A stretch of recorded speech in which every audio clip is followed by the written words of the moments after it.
Hey, welcome to the Coaches Show. Every Monday night we do this during the season and during the postseason, so we hope we're doing this for a few more weeks. It is the Coaches Show live from the Hippo Cafe. Todd Robinson, head coach Brad LaPlante, assistant coach Bo Mosley, and assistant coach Andy McLean joining us tonight, and then we'll have our players of the week here in just a little bit to talk about the game last Friday night. But just want to thank Scott and Stacy Feller for hosting the Coaches Show this year and here at Hippo Cafe, sponsored by Hippo Cafe and Koala Cooling and Kangaroo. So that said, guys, it's always fun to get the first one out of the way, right? The first playoff game by district against Seguin. Hippos come away with a 35-7 win, and now you move on to a little bit tougher matchup that we'll talk about here in just a little bit. But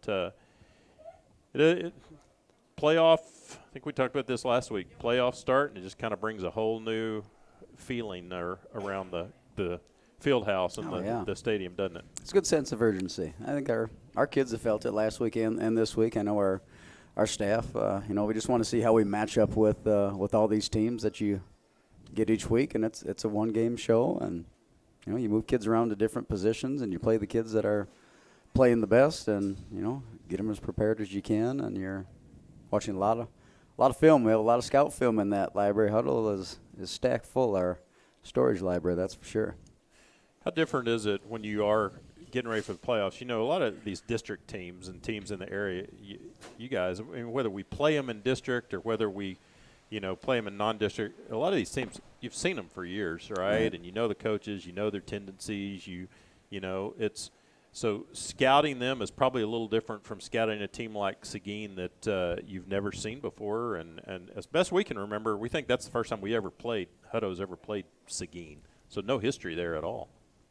Well, there's a lot of things that go into it, from how have they progressed from the beginning to the end, what they've gotten better at. Have they, switched personnel? Do they have injuries late in the season? Have they added different wrinkles in? You might have to find, as a defensive coordinator, Bo might have to find the games that they did all their trick plays in, and it might be week 3, 4, and 5 that he's got to search some of that. So you're talking,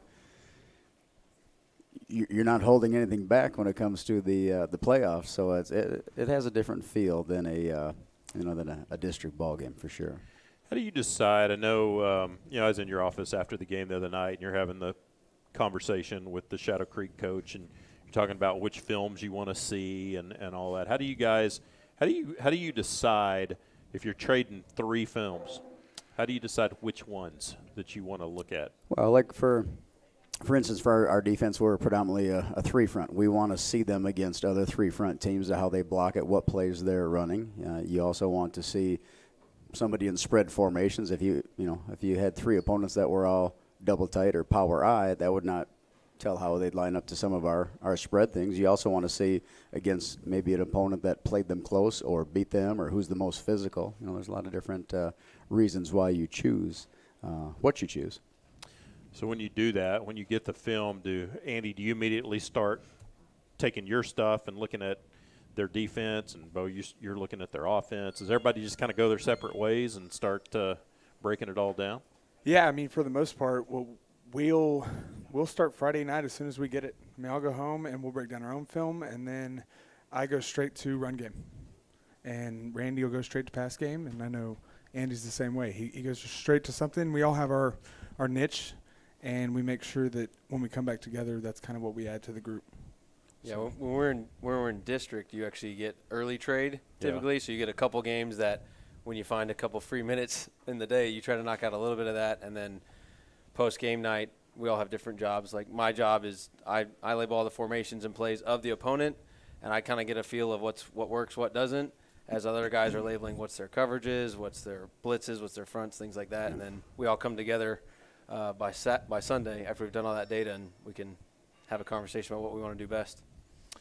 How quickly, y'all can all answer this, but how quickly when you start looking at watching film, how quickly have you keyed in on certain things on a team and gone, all right, those are things that we know, those are players that we, right off the bat that we know we're going to have to really prepare for?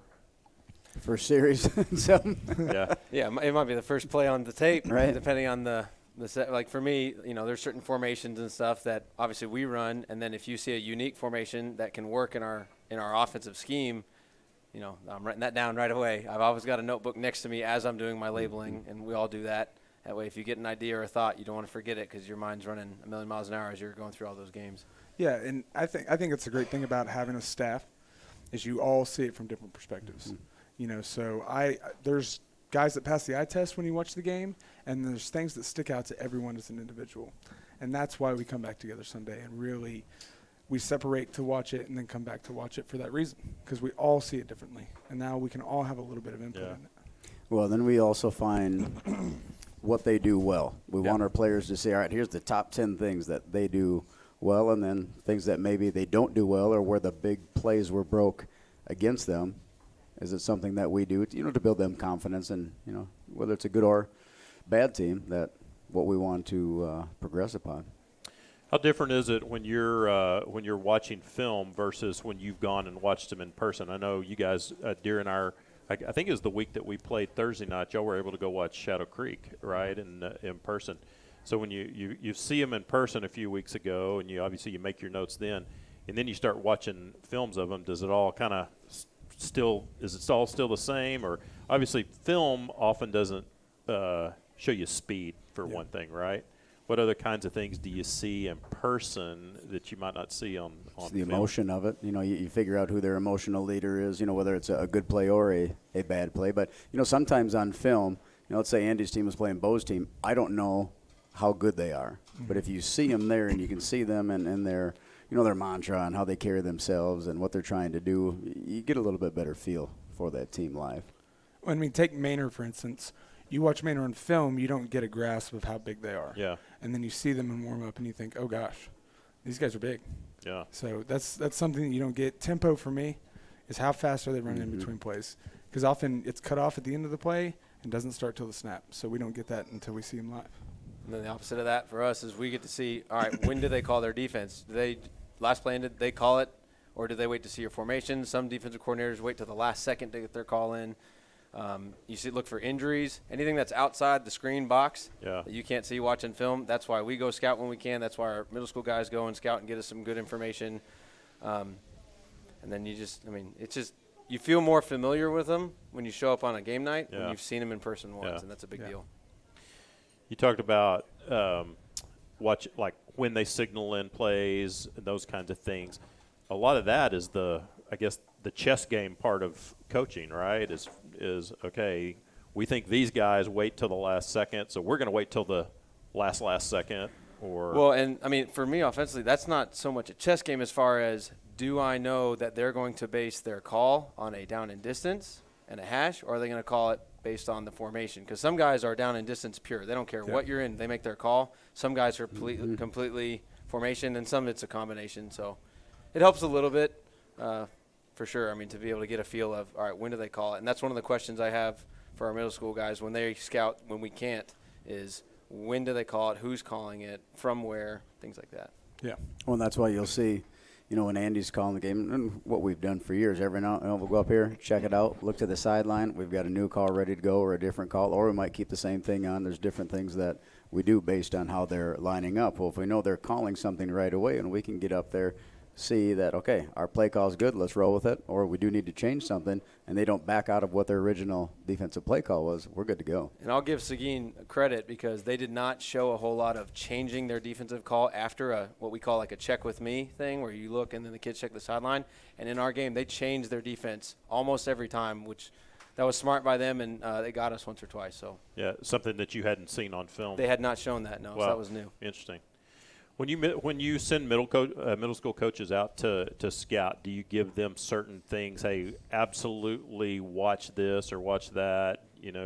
Check boxes to come back with. There's a sheet and a template that goes with it. Stuff you try to get pregame, during the game, and even to have a stopwatch. Like Bo said, we want to know it's 12 seconds, then it's 15, then it's 17, back to 14, 20. That tells the tempo. So for him, that will tell him how he needs to call his game. How fast do I need to get a call in? And I know we meet every year in August, and with Andy being new, we redid that paper. because there's certain things that he feels like he really needs to know beforehand. So we all kind of have an input there and what we want to see and go with it from there. I got a question for you on, and you might not be able to give me all the solid information because Shadow Creek might be watching the coaches show. When you do the NASCAR thing, right, after we have a big play and then it's hurry up, NASCAR, go fast, do the kids know based on a certain amount of yards gained we're doing that, or how quickly is that signaled in, or do they just know? It's signaled in, and I don't know of anyone that or I've never coached with anyone who's done it where the kids automatically called their own NASCAR play or whatever you call that at your school. Yeah. I guess it would be possible, but that's pretty high level for the entire 11 high school kids on the field. Yeah, we did that in college, but I've never seen a high school not team in high do school. Right. Because our guys seem to. That's from our sideline. That's Okay. from our sideline guys. So they're looking over after a big play to see if are we going fast. Yeah, as soon as the play ends, usually the quarterback and then the other guys that can see it and start echoing it, and then here we go. Okay. Well, they have to because there's probably 27, 28 different options you give them on all those signals. So they got to know. Hear that, Shadow Creek? That's right. And there's 5 different people giving those signals. You don't know who's the right one. Never can tell. Yeah. When it always seems to work out, it's that catch your breath moment where you know that they're on their heels and everybody's on the same page. It's pretty good once you've gotten enough practice at it that even the kids see it coming because they know, hey, big play and they're on their heels. Let's keep going. And one of the points of that is not to allow them to sub in, right? I mean, get down there. They can't make a defensive sub. Yeah, I mean, like Bo said, after you get a big play, and especially if they got some big hog mollies up front, and part of the game plan is tire them out, then, yeah, that's part of it. And they're just dragging to get back and line up. A thing that drives me crazy is the whole subbing in, and then the ref stands over the ball to let the defense sub in. And this is just my personal opinion. A rule that needs to change is when that ref is standing over the ball waiting, the play clock needs to pause. Yeah. I think it's awful because so many times an offense gets penalized because the defense is slow. Well, I watched it in the Baylor-Oklahoma game. Yeah. They literally took 15 seconds off the clock, off the game clock, just because they got to take their time. And I've seen delay of games called against offenses before when the offense is ready to go and the ref's just standing there. Yeah. And that play clock's just going down. It's like, get out of the way so we can snap. And then they don't have time to audible by the time he steps out of the way. Right. So let's get that rule changed. We've been talking to the officials a lot this year. Maybe that's one of the other things we add to the list then, huh? I bet that list is pretty long. I've seen you have quite a few conversations with officials. We've had a couple. They were just talking Some about of them are family. good. Some of them are good. Yeah, how everything's going. They get pretty uptight, too. There are some tight calls, so it's okay to joke with them and laugh in between plays and all that stuff. Hey, we talked about that one a couple of weeks ago that was so athletic, that just sprinting down the field as fast as he could. 4.240, we got him on the clock. Yeah, dude, it was fast. Well, they had another one. What was the one this past week? We were talking about how good he was. Was it? I thought there was another one though that he had something else that was like really impressive. We're like, man, these guys, the all ref team. Some of them wear medium shirts. Medium shirts, right? They're learning from these Big 12. That Defee, is that his name? Yeah. Or Hercules. Yeah, all those guys. That's who they're learning from. We'll talk a little bit about the Seguin game. Of course, the Hippos, they win it 35. Y'all won 35-27. 15-game home field winning streak now for Hutto, which is nothing to sneeze at, right?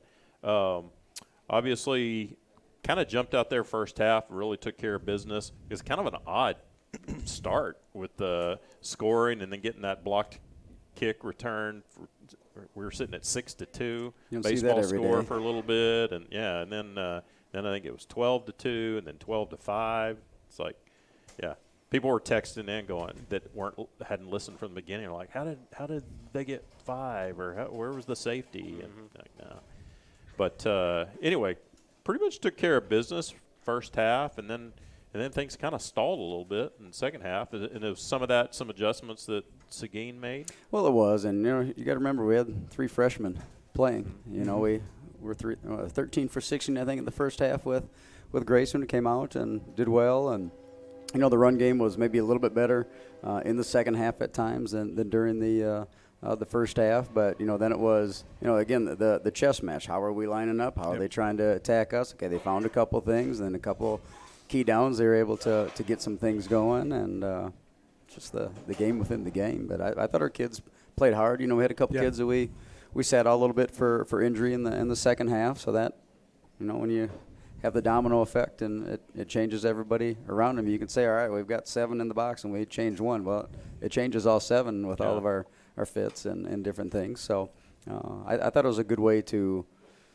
see what our guys can do, because they certainly could have folded there. They certainly inside of 5 minutes could have just dropped dead. Yeah, definitely faced some adversity there late in the game when Seguin started rallying, and like you said, that our boys showed a lot to step up and kind of hold them off. And but credit to those guys, they didn't stop playing either, right? Well, yeah, and then they were averaging over 400 yards of offense, and if you just look at record 5-5 and 8-1, you get caught into that game. But their offensive scheme was really, really good, and it's been fast tempo, and Travis has done a good job. And former coach of ours, John Luke, came from that staff, so we knew about them and good things that they had done as well. So that was definitely a respect that we had going into that game. When you, as coaches, when you sense that momentum changing, kind of like the Baylor OU game on Saturday night, when you just sense that momentum happening, is there anything that you do or say to try to reverse that? You got to look at your kids. You got to have a temperature gauge, or even the staff. I mean, I've had times where our staff has completely lost it, and guys, let's go get a first down. Okay, we don't need to get 7 points. We don't need to get the 40 yards. Let's get a first down and start there. Or let's get a stop. Let's get off the field and give them a breather. Or, there might be a time where, where somebody has said, we're tired. You guys need to hold on to the ball. You need to slow down your pace. You need to run it a little bit if you can and get us a breather. And let's get out of this half or this quarter or whatever it is, and then we get back going again. So, any adjustments that you made late whenever they scored on those couple of possessions? Well, I mean, the fake punt was a big play. I think that took a lot of momentum back. And we were kind of reeling there for a second. Mm-hmm. Part of it was they caught us in some substitute packages where we weren't exactly where we wanted to be. And they did. They came back out and they had a good game plan with the option. And we had to adjust to that, so that took us a series or two. At that point, we went to a completely different coverage, so we're not going to get beat over the top, and we're going to bring pressure, and this is what we're going to do. We kind of went back to our original game plan. Yeah. So we'd kind of gotten away from it for a second because we thought, okay, it's well in hand. Let's slow things down for ourselves, and then we had to go back to the original game plan. Well, in games like that, that's why we do certain things at practice on purpose. At the end of a long practice, you run them, you condition them. How do you handle stress? What's your response mentally, physically going to be? We throw different situations, third down times, 2-minute drills at our guys in practice to put them in stress. Because, when you get to playoffs, every game will probably be stressful unless you're playing a pure cupcake, and Seguin was not that. They're a good team. Well, and you look at, what did I send you? The thing, eight number 1 seeds got beat in 5A over this weekend, and 2 top 10 ranked teams got beat. Lufkin got beat, and who was the other one? Somebody else got beat. Oh, an El Paso team beat somebody, a Lubbock team, right? I don't remember. There were 2 top 10 teams that lost the other night, and obviously they would have been number 1, in their districts too. So you get the playoffs, anything can happen. Well, and it's just like any game. It's all about matchups, because you may have the one kid they can't guard. You may have the one kid they can't block. So what do you do? Right. That's the game within the game there too. Certainly we want to run this way, but he's beating us from the backside every time. Well, and the playoffs are so emotional. It's the same thing with NBA or MLB. You watch it on TV. It's so emotional, and everything hinges on play-by-play. Sure. And so when you're up 25 to going into maybe being 30-something to 5, right, your kids maybe pull off the gas, and then one play can ignite that fire for them, and now you're fighting momentum. Yeah. Well, and like you said, that fake punt, I don't think I've ever seen a fake punt go that long for a touchdown. obviously you see fake punts go for first downs, Right. but yeah, to actually pull that off and make it all the way down there to the end zone, that Glad we was did crazy. that for you, Todd. I'm Yeah. glad we're able to do Thanks. that for you. Thanks. Check it off the list. First You'll one, never yeah. see it again. That's right. Now, did that one obviously that caught you by surprise? I Yeah. mean, had they shown anything like that in any film you'd seen? Not that we had seen. We went into the week thinking, okay, we can block a punt. The way that they line up. Mm-hmm. So, And almost did the a first couple of one. times. Yeah. Actually did. Yeah, Block we punt. tipped it. Yeah. So we lined up a little differently than we normally would have. And you get to that point in the game, you don't want to change things. You don't want to confuse people. So you just line up the same way, and that wasn't as conducive to getting a stop on a 4-yard run. Yeah. Turns into a 45-yard run. Well, when your defensive staff can take the entire defense and sit them down on the bench, offensive staff can do that. You don't get to do that during special teams because all those special teams are a mix of both sides. So to make all those changes, it's tougher to do during the course of the game too. Yeah. Speaking of kicking, obviously we kind of went back to the first of the year and had a couple of little kicking issues on our end too, right? The very first one led to Well, they did a 2 good job. points They for them. came right off the edge there, and it's just a matter of, all right, so you have an A-gap problem. Let's squeeze everybody down. Now the edge got shorter. When they do it right now we got to expand them back out again. So it's just adjustments. And some kids just have a knack for it. Sometimes you're going to go into a game and, you go 5 games without getting it blocked, and then one kid just has a knack for it. The kid at Mesquite, he just had great timing, and That's right. and we just had to adjust. And so it took us a couple series, but we figured it out. So. Well, and that's the type of play that, it's a game of inches and milliseconds on extra points. Your snap comes here as opposed to your snap comes here. That could be the difference in a block or not. Yeah, and I get the second one was it was a high snap, I think, right? Yeah. A little bit, yeah. Yeah, Brody had to kind of pick it up and try to do something with it. Uh, He didn't have time to do Zane, yeah. Oh, was it Zane? Yeah, Yeah, Zane's yeah, our Brody holder. wasn't back there anymore. Yeah, Zane tried to do something with it. Yeah. Talk a little bit about your some of the guys that you see. Speaking of Zane and Michael Mason, some of the guys that aren't the usual suspects on offense that stepped up and had good ball games. Well, Zane Bolding is one of our favorite kids, just program wise. Actually, for decorating your door for playoffs, I chose Zane Bolding. I saw your Facebook post on that. But yeah, no, he did a couple things. We've tried to get him in the passing game a couple times throughout the year, and then he's had a couple runs. But we were able to find a couple things where we got hit to him on, a naked play and then a thing down the seam, which was good for him. Wish we'd gotten it a yard or two farther on the throw, and then he's walking in the end zone. But he had a good game. He did a good job. Michael Mason's done a good job. He's playing even through some injury and stuff, so proud of what he's doing, getting better. Those are 2 offensive guys that stood out for sure. And then our freshman center played a great game, Junior Torres. So.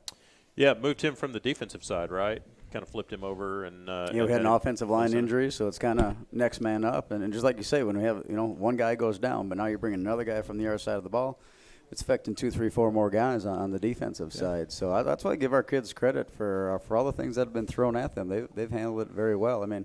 We had a Mike backer go outside, an outside backer come down and play the nose. Yeah. A nose guard go over to center.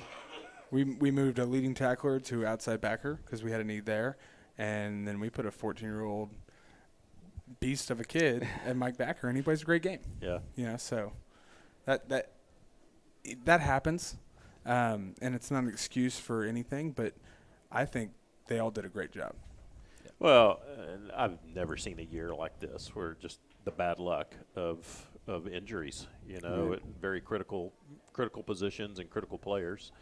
But that's part of building a strong program, right, is having the next guy to be able to fill in. And, we're, 20-2 right now over the last 2 years since you've been head coach. And then, I've mentioned going back to 2017, we're, 30-something and 4. Mm-hmm. So that doesn't happen because you just have 11 good players. That happens because you have a program. I'd like to think it's because we're amazing coaches.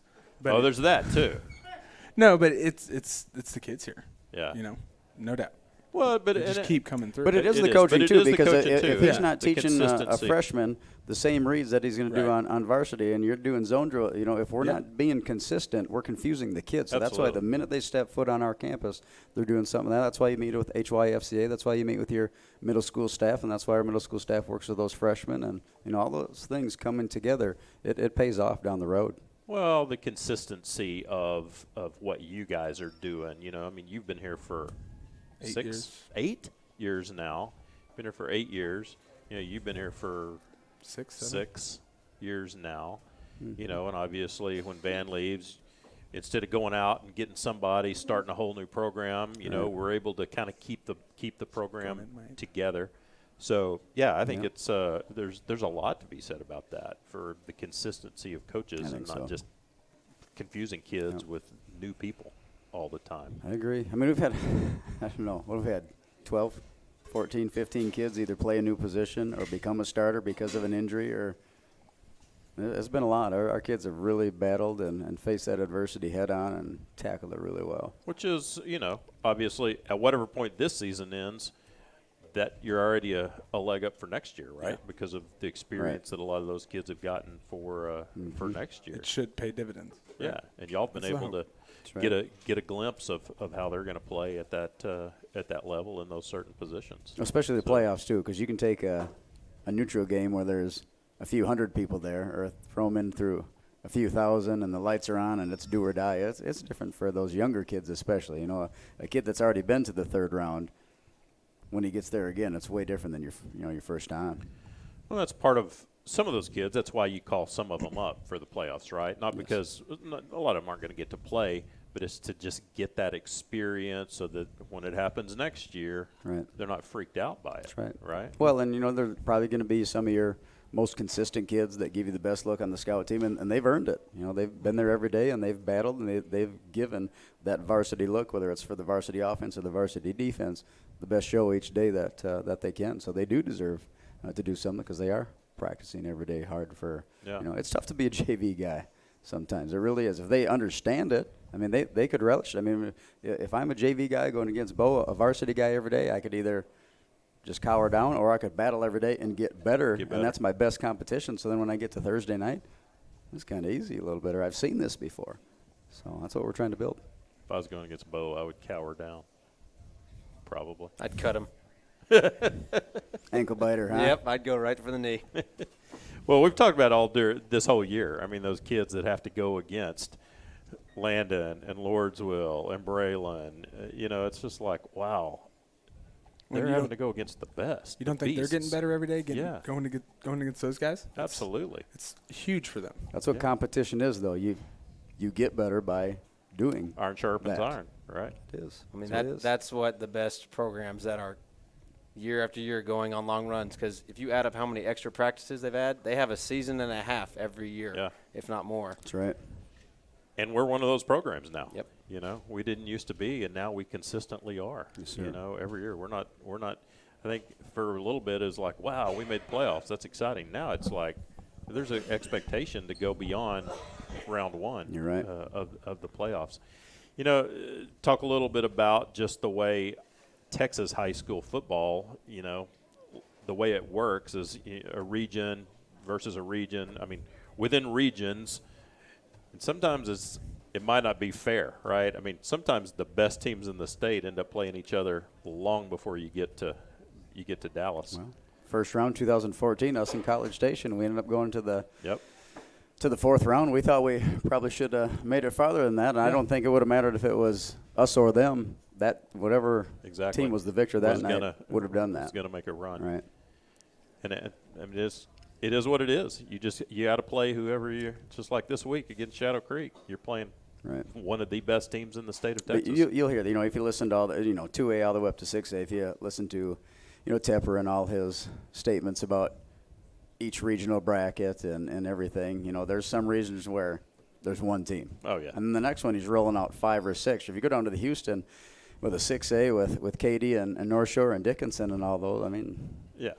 By luck of the draw, you may get a good one or a well, even in 5A, right? I mean, between all of us in this area and what you've got down in Houston, it's like it'd be kind of nice to be in Region 4 instead of Region 3 sometimes, I guess, right? But oh well. Well, and even sometimes, even though you may go up in a classification, 6A every now and then might be an easier road than 5A. Every now and then you can see that. So. Well, and bring it on. I mean, you don't coach or play football to win by 50 every week. Exactly. You love it because of the battles. And Right. so here we go. Let's go play these guys. Yeah. Playing one of the best, right? The now. emotion we had at the end of the game the other night. I mean, that game was that much more joyful simply because of the way it ended. Yeah. You know, if we would have cakewalked Just through been a it, route. yeah, it's great, guys. High five. Yeah. No, it's exciting. People are Right. going crazy and throwing things because it's a game. Yep. Our district shined, didn't it? Did 4-0. Yeah. I don't think there's anybody that would have predicted that. Probably. Well, I say that. You picked – one of us picked a Mainer. A couple of us – Ryan picked a Mainer last week to beat Dreams only because he was desperate trying to make up ground behind Gage. We had such a lead on him. But, no, that's pretty impressive for our district to do that. Georgetown and LBJ, wouldn't you like to have been at that Old school, shootout? huh? Woo. Fantastic football. 6-3. It's your kind of football. That's what I'm talking about. You hate that. I like some slugfest. I would have liked to see that thing. That would have Yeah. been fun. Yeah, I wouldn't have expected that kind of a score. I wouldn't have 6-3 either. Coming from that. No, sir. Not even close, actually. Yeah, kind of crazy. All right, well, we're going to let you guys bail out. We're going to get our players of the week over here, Grayson Doggett and Jason Vogelpool. Thanks, guys. Go watch film. Go watch more film. Hey, while they're putting their mics on and getting settled in, let's talk a little bit about playing at Waller is where we're playing Friday night. It's kind of become our home, right? Right. Our home away from home. It is. What is it? How much comfort does it bring when you're, Jason? You need to scoot up a little bit so that's not so stretched.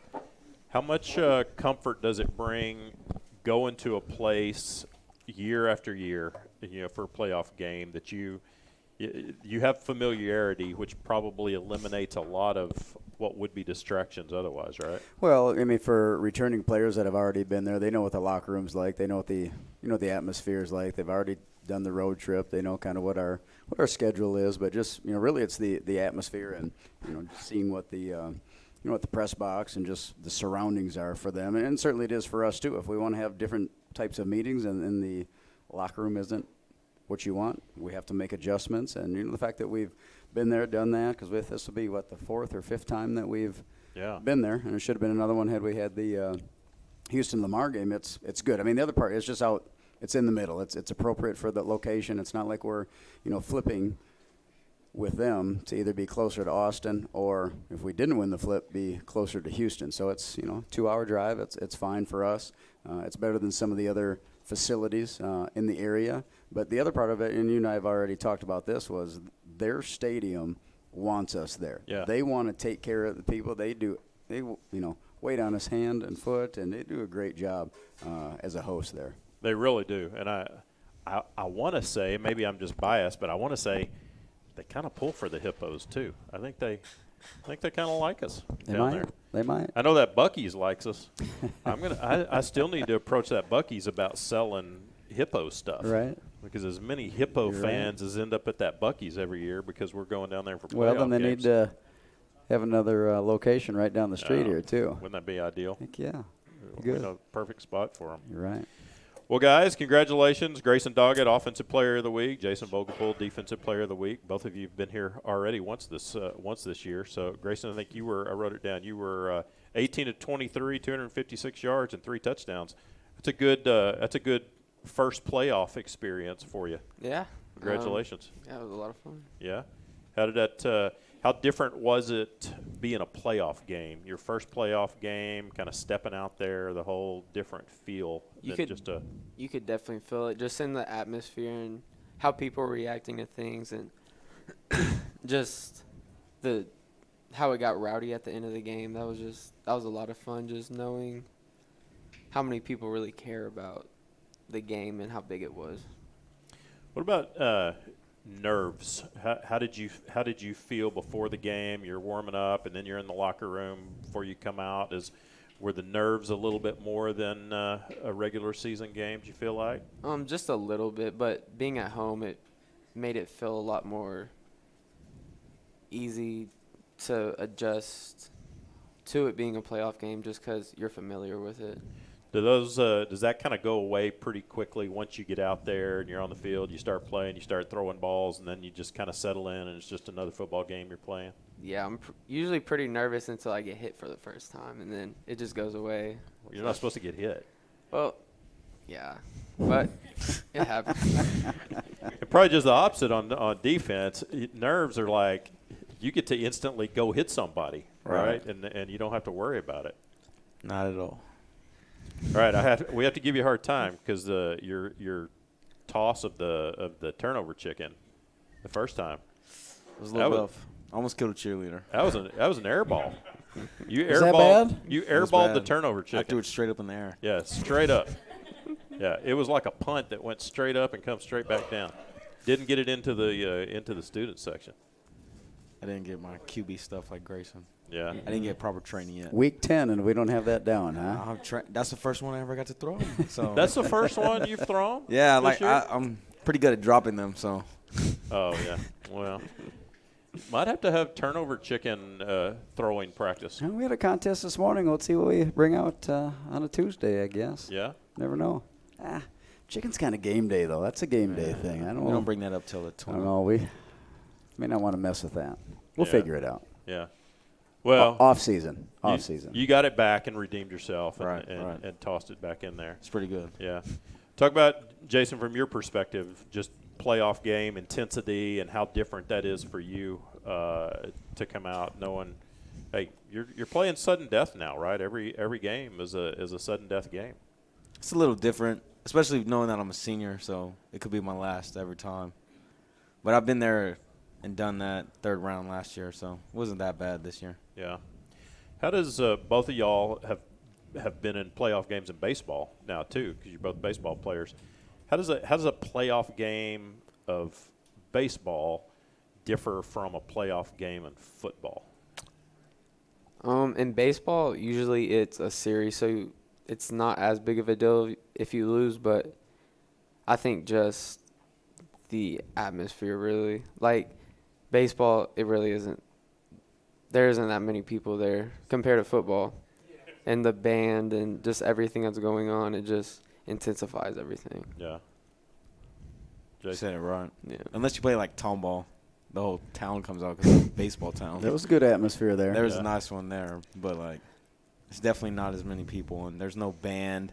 There's definitely the noisemakers with the rocks and the water bottles and stuff, but it's not that bad. Well, we played that 2014 when we played Crosby. They had the noisemakers. They did. Those cowbells. Big red machine over there, huh? That was annoying. They still hearing cowbells to this day, 5 years later. All right, so looking this week to Shadow Creek. Obviously, the things that you see on film.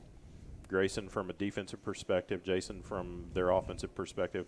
What do you see? What do you without giving away secrets, because we know they're all watching the coaches show. What kinds of things are you expecting from Shadow Creek? I mean, we know they're athletic and big and strong, but, I mean, we have athletes just like them, and we're going to outplay them. Just using, like what the coaches said, just knowing what to do every play and doing the little things right. If we do the little things right, I think we can hang with them and outplay them. Jason, what do you see? What do you see from them? They're big up front on the O-line, but they're slow because they're big. But they have athletes everywhere. Quarterback, big, strong, scramble. He's got a latch on. He's not slow. No, he's not slow. He's definitely not slow. The athletes on the outside are fast. They're going to try to beat you deep. They thrive off big plays, so turnovers and big plays. That's what they live off of. So the turnover chicken needs to be ready Friday night, right? The turnover chicken definitely needs to be ready. Yeah, to fly into the stands a few times. All right. Student section. What anything special mentally you guys do to prepare for a big playoff game like this?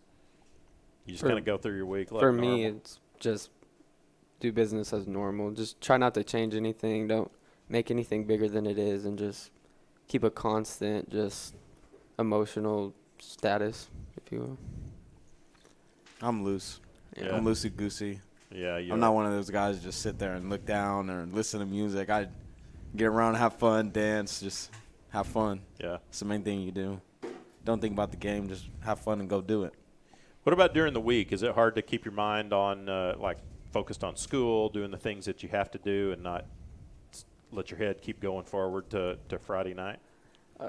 It gets hard leading up to Friday, but you try not to think about it. But when people are asking you, like, every period about it, it is hard. And especially that Friday, like the period before you leave, you can't do work. Yeah. I struggle with that. Yeah, just sit there and look at it. I'll do it over the weekend. Yeah. But it's definitely hard, like, before you go to sleep. That's when you think about it most because that's when you're alone. But at school, it's pretty easy. Yeah. I mean, they all tell us that we're going to lose and stuff like that. But Really? Your yeah, fellow students? Yeah. Oh. I had one person tell me that they believed in us. His name's Gilbert. That's it. So shout out to Gilbert Shout out to Gilbert. yeah. for Shout out believing to in you. Gilbert. Yeah. Yes, sir. Grayson, shout out to who? For believing in you. My mom, she Yeah. believes in Your me mom always believes in you. Yes. And your dad. sometimes. No, your dad always believes in you. And your brothers. Yeah, they believe in you. Okay, speaking of shout outs, I got to ask you guys, how fun is the fan stand phenomenon? Seems like it's just really kind of taken over high school football in Central Texas. Do y'all love the whole after game interviews with Taylor and doing the whole shout outs? And seems like that's just become this ritual after every game. It's definitely fun. You get to shout out to your girlfriends, your mom. Not Wait, girlfriends. girlfriends. Whoa. Girlfriends because me and him. Jeez, Oh, that okay, I got got taped you. too, But my- Jason. You but my- better watch out But my now. girlfriend Alyssa and Okay. my mom, God, family that's not there at the game. Yeah. I said God's there at the I game. said girlfriends because Grayson has a girlfriend. Okay. too. Yeah. You've clarified that twice. Good comeback. I just want everyone to Yeah. know that on this camera. I am loyal and have one girlfriend. Her name is Alyssa. So shout out to Alyssa. Shout out to Alyssa. Big shout out. Okay. And the other girlfriends. No, that No, the other guys are girlfriends. the other guy. Right. Yeah. Other guy's girlfriend. Because it's not Okay. over here either. We're married, so Yeah, absolutely. it's that side of the table, guys. Hey, Yeah. we've been dating for 2 years, so All right. Yeah, y'all all give shout outs to God always. That's awesome. Always. Well, I love that. always. So does Taylor go find y'all, or do y'all go find Taylor to be on fan stand? She comes finds us. Okay. And usually when it's cold, you try to run away from her, but she'll find you. Or if you don't want to do it, you just Yeah. Do y'all watch other teams' fan stand highlights? definitely Yeah. Yeah. see if it's better than ours. So then we can put our input in and make ours better. Okay. Exactly. I think That's you it. probably got the best. We have one of the best. She's done a good job. Yeah, ours are pretty good. I don't know That's who's good. going to do fan stand next year when Taylor's gone. Grayson can do it during the game. I'll do it. He'd just run around with the camera on the ball. No, only you do GoPro. interviews during the game, right? All right. Yeah. Exactly. Sideline interviews with Bryce. I saw Right. some pictures and stuff going on during the game there. I was getting interviewed about the chain gang. Oh, about the chain malfunction that Yeah, took when it 10 messed minutes up, to I think we need to have ones that project out of the ground. Yeah, we're in 2019, and we still have the same technology that they've had for 100 years in football. Everything else is advanced. They've been and we blocking can't- and tackling forever. Why can't we do chain game Why forever? can't we figure out a way to do first down Holograms. markers? We got you the LED lights, so we're making. No, and we actually commented on that. We we're love making that. some steps for you. We can see that now because now it's it used to be, we were laughing in the old number thing. You always had like the shortest guy doing the down marker that's having to jump up and try to flip the thing over. Turn it the opposite way so you couldn't see Yeah, it. you got to bend it down, That's right. flip it, and lean it back up. Now at least the lights. But at on least it. our chains this year are 10 yards. Some of our ones a couple years ago were about. I'm not sure after they a got foot and a through half. fiddling around the other night if that one was still 10. We said it Might was not 9 be. 3/4. So that's what Yeah. it came out to. Yeah, I So think they came that one ended up short.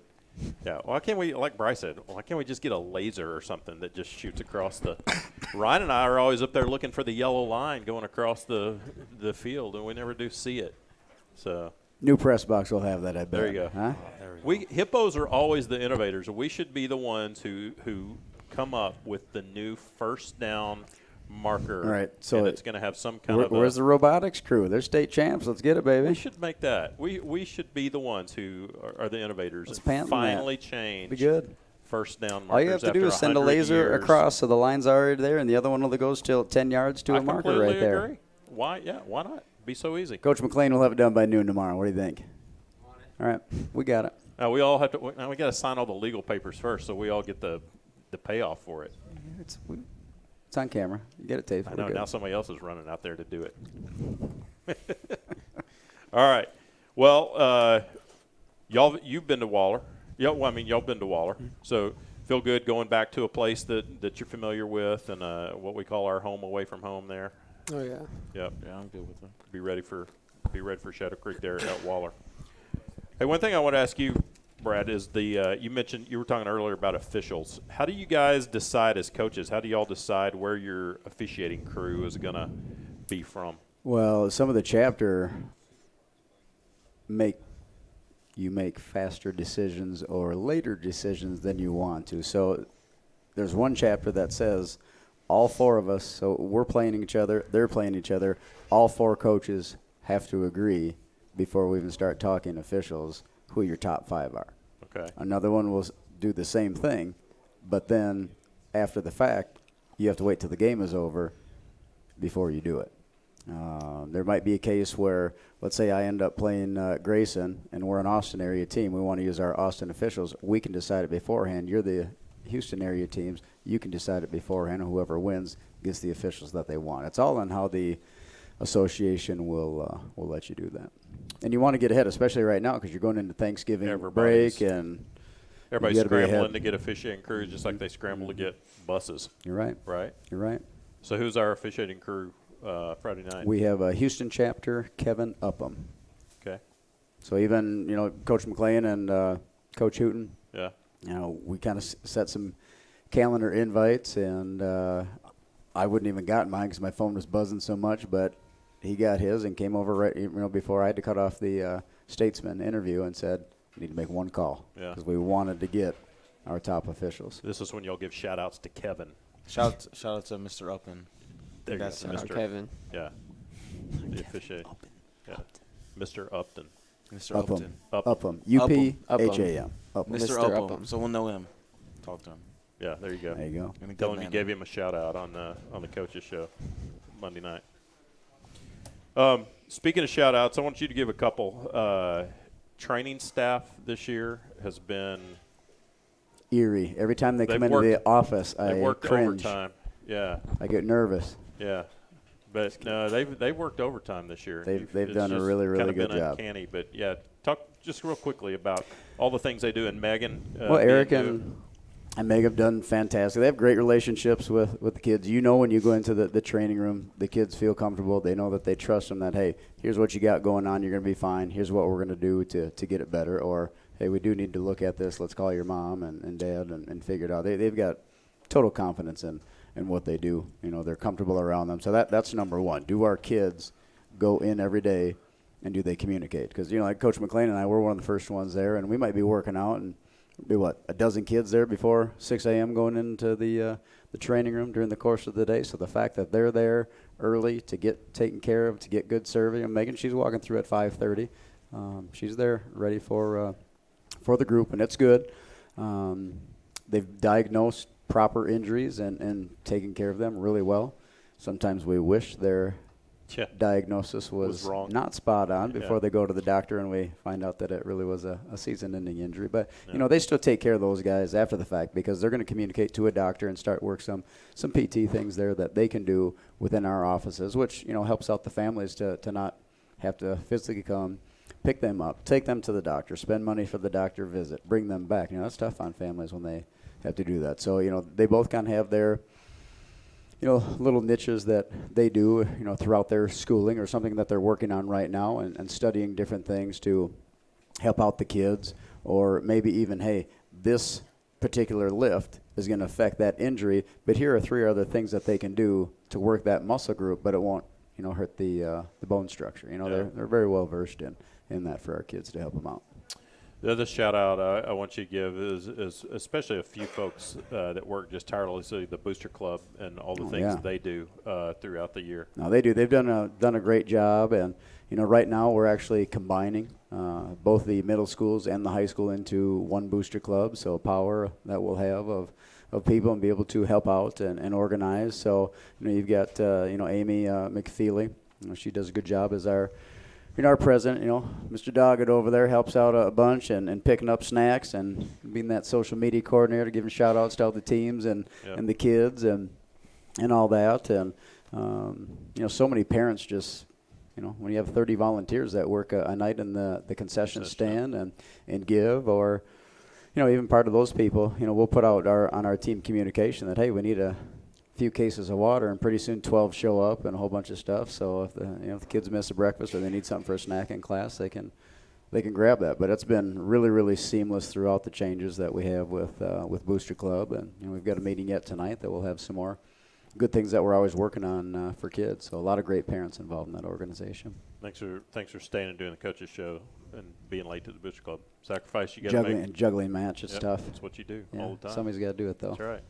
All right, scouting report on Shadow Creek. Obviously, come in number 2 team in the state fast. We know all of that stuff, right. But give us some things, and guys, y'all feel free to jump in because y'all got scouting reports on them too. Well, I think the scouting reports that those two gave earlier were spot on. They've seen them on film, and they've got the respect for them that, they're going to be a 3-front, and they're going to be fast. They don't blitz a lot. They play very good technique, and they get to the ball. When they make a decision that I'm getting there, they're sound in their coverage. As you look at all 11 on their defense, their size and stature is right. You're not going to get a 5'7", 145 outside backer out there. You've got men out there. They're going to be 190 to, their D-line 92 and 93 are really, really good players. And their D-line overall, as far as the size and just their footwork and their hands, it'll be better than the teams that we've faced all year, as you'd expect once you get half the teams out and you're one of 32 teams, left in there. Right. But Jason was right, too. The quarterback is big. He does like to run. He'll see an open B gap, and he'll take off and get those 9 yards. They'll run a little option, a little guard fullback counter in there. Some good RPO game, so we'll have to be spot on and making a decision. Is it run or pass, and fit really, really well because, against a slower team, it's a 7-yard game. Against a fast team, it's a 21 or more game, and we definitely need to take great angles and tackle really well in space. But, they're kind of like Cedar Park. I know Cedar Park, they're very opportunistic. If they tip a ball, they're probably going to intercept it. If they intercept it and get halfway decent field position, they're going to score on it. That's this type of team. And when they get up on you 14-21, the emotions are high, and they play that much more physical and that much more aggressive, which, this is a split off of Manville. So their head coach, Coach Butler, he coached with me in 2012. He'll say that I coached with him, but I must say he coached with me. You should probably listen to that one. And I know a couple other their coaches too, but they're really great guys.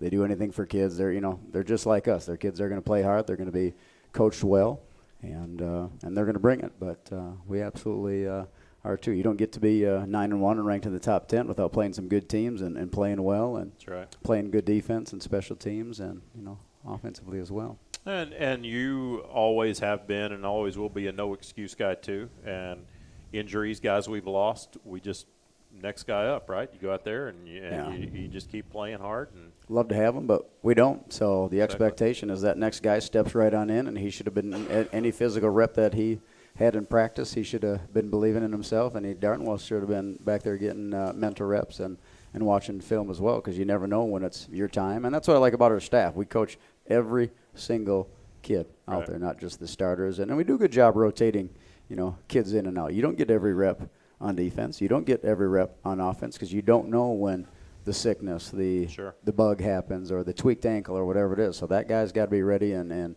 they need to feel like they're part of the meetings and the game plan and everything that we do. And they do. Our kids relish that. And, you've seen kids step up all year, so that's going to continue on. Yes, sir. You said sickness, and Jason coughed. That's not good. He did that on purpose. Yeah. You know that. So forecast is looking like it could be a wet night. Any special preparation, Grayson? Anything do you go practice with some wet footballs, throw wet footballs just to be ready for that, just in case? Usually it's pretty dewy in the morning, so gets to work that a little bit, but just hold the ball tight. Yeah. Pretty much all you can do. And Coach McLean is denying him towels this week just in case. Yeah. No, I'm just kidding. Yeah. It's coming. We talked about it as a staff just because there was a day this week that, okay, do we want to go in the afternoon when there was a better chance of rain to prepare for it? But, we've had misty, we've had rainy mornings out there, we've had 34 degrees. You see it all. Yeah. I don't think temperature is going to be a factor. No, but it's going to be in definitely the wet Right. could be. Which, Sure. yeah, a team like Shadow Creek, that might be a detriment to them too. Could be. Never know. Sometimes weather is a great equalizer of things. It is. Right? It is. All right. Well, it will be Hippos versus Shadow Creek Sharks Friday night at 7:30 at Waller ISD Stadium, which, of course, is everybody in Hutto is now familiar with that. Leave early enough to make your Buc-ee's stop, do all that, and then go to Buc-ee's afterwards, too. It's always a good little post-game party at Buc-ee's with all the Hippos. But we need as many fans there as we can get. Yes, we Hippos do. always travel well to the playoff games, and we need them all there. Hey, Thanksgiving break will have started by that time. So as soon as school's out Friday, it's Thanksgiving break. So I can slip in folks on can just- Saturday. absolutely. Well, they already talked about it more than once, how they fed off all the emotions. So Yeah. it's big. We need our people, and our kids play for our people, and they're excited for us. That's why it's not just a team; it's a program and a community for sure. Absolutely. All right, let's wrap it up with our picks. Nobody made up any games this past week. Every single one of us went 6-5 last week. So here we go again. Gage still leads. Gage is 62-43. I'm 60-45. Ryan's 57-48, and you're 55-50. You're hanging in there. So 55 is still a good number. Let's recognize that. 55 is a good number. Yeah, it's my age. It's mine and Bryce's age. It's a There you good go. number. All right, so here we go. Remember, college games we pick against the spread. UT at Baylor. Baylor favored by 5.5. Gage, you're a Baylor guy. You're going Baylor, right? Gage was at that Baylor game the other night, sitting on the front row of the berm, right? Nice. When all the OU with all the OU fans that got excited. You ever seen a meltdown like that? Wasn't good, was it? Boy, tale of two halves. Mm. That was kind of crazy. All right, Gage, Baylor. I'm going to go. You know what? I think Baylor's going to have big emotional letdown after that. I'm going Longhorns. It pains me to say that. Ryan's going Horns. Bears. Okay. You can't make up games if you choose the same as Gage. Going Just to saying. be right, not make up ground, sir. All right. Kansas State at Tech. Boy, Tech had Tech's favored by 2 somehow. I have no idea why. Gage is going Tech. I mean, I hate turning my back on my Red Raiders, but Kansas State, Ryan's Tech. God, you just said you would do anything to win by making that pick, didn't you? Yeah. It's all about winning. I hope I'll lose that pick. Kansas State. All right, Kansas State. You going Kansas State? Yes. I hope I'll lose the pick, but I'm just trying to win. TCU at OU. OU's favored by 19. It's Coach Farmer calling their offensive line coach. He's mad at you already. OU. I think TCU will hang within 19 of them. Ryan. Frogs. 19, huh? 19. Oof. Emotional letdown for the Sooners, too, after that big comeback. Joel, Frogs. 19. Oof. what's that? Yeah. All right. Penn State at Ohio State. Ohio State's favored by 18 points. Penn State? I think Ohio State's going to just thump them. It's at Ohio State. Ohio State's win. Easy. Ohio State. You cover 18. 18. You see how bad they beat Maryland? Yeah. Well, Maryland's Put terrible. Ohio State in a JV next to that one just in case I get. All right. A&M at Georgia. Georgia favored by 13. Georgia? Yeah, I'm going Uga. That pains you so much to say that. You're really going for picking up games, huh? I'll go Aggies with him. I can't let him have Okay. that one, huh? And then I only choosing this one because they said it's the largest spread in the history of an SEC football game. Arkansas at LSU. LSU favored by 44 over Arkansas. Going Arkansas? 44. Oh, my God. I'm going LSU. Arkansas is terrible. Where is it? It's at LSU. It's at Death Valley. Hogs outright. Going Hogs? Outright. Yeah. Money line. Well, but how many times have you seen it where something happens and somebody rallies the troops and they go do something, huh? Yeah. Well, that ain't going to happen this week. God, 44. Yep. Arkansas. All right. 44. That's a lot. Sorry about row the boat. They didn't make the list. They lost, so You they're knew I out. wasn't in the boat the whole time. I know, but still a great story. All right, here we go. The high school games. Obviously, all the teams from our district except for Hutto, because we would all pick Hutto. Porter at Manor. They're playing in College Station. Porter? I'm riding Manor. Porter? Two emotional teams. Yeah. Talking very emotional teams there. Manor. Manor? Mustangs. All right. Georgetown at Foster. Playing at Merrill Green Stadium in Bryan. Foster? Pick. Yeah, I'm picking. I got to go Foster on that one. Foster. Friendswood, Van's old guys at Cedar Park, playing at NRG too. Cedar Park. Going Friendswood. Ryan. Cedar Park. Bradley. Cedar Park. Okay. I'm making up games on y'all, picking on my own. All right, here's a good one. So, okay, this is what I was talking about. We're only in the second round of playoffs, and you already have you have top 10 teams playing each other. Obviously, we are number 9 and number 2. Marshall is number 4, playing against number 3, A&M Consolidated. I got to go with my wife's alma mater, A&M Consolidated. Marshall. Man, I'm going to make up so many games on y'all. Just curious. Andy, who would you pick in that one? Marshall. Oh, okay. Marshall has athletes everywhere. Yeah, A&M Consolidated is 3 in the state, too, Yeah, though. big D tackle still back. Is he a senior this year? All right. He might be wrecking shop. Number 8, Cal Allen. At number 9, Tybee. I'm going Cal Allen. Cal Allen. Cal Allen for everybody. 4-0. What's he? With their, and then how many games that guy won? a lot running that same Gosh, what was offense. that? All right, here we go. Number 2, Katy. At number 7, Cy-Fair. Cy-Fair. I'm going Katy. Katy because my wife's name's Katy. Katy. Oh, right. I'm going Katy Everybody's going because Katy. of the team. Not going to get in trouble. That's right. Can't go there, Jason, like you. They beat Going North Katy Shore. like my girlfriend. They did. But I think Katy, they almost got beat. Didn't they almost get beat this past week? I think they did. They're still good, obviously.